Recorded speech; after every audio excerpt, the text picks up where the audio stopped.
bumili ako ng bagong sasakyan. Hindi pala bago. Medyo luma na, i-restore pa, pero napakatipid.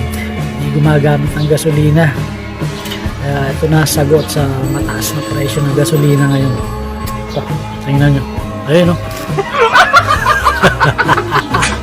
Ito ang Willys Jeep. Oops, konting ano lang, may konting kalawang lang pero madali lang yan. I-restore natin yan. Foldable ang windshield. Siyempre itong lens papalitan natin. Tapos working yan, working. Diba? Oops, di pedal. Hindi ko siyang pedalan para mag-move. O diba? Ay, ito hindi ka nagagamit ng gasolina dyan.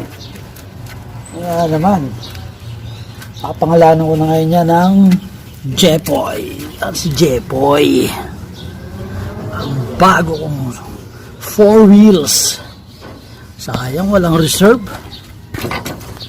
Habang nire-restore natin yan, yan muna ang ating i-content na yung pagre-restore na itong napalupit na si Jepoy Willys.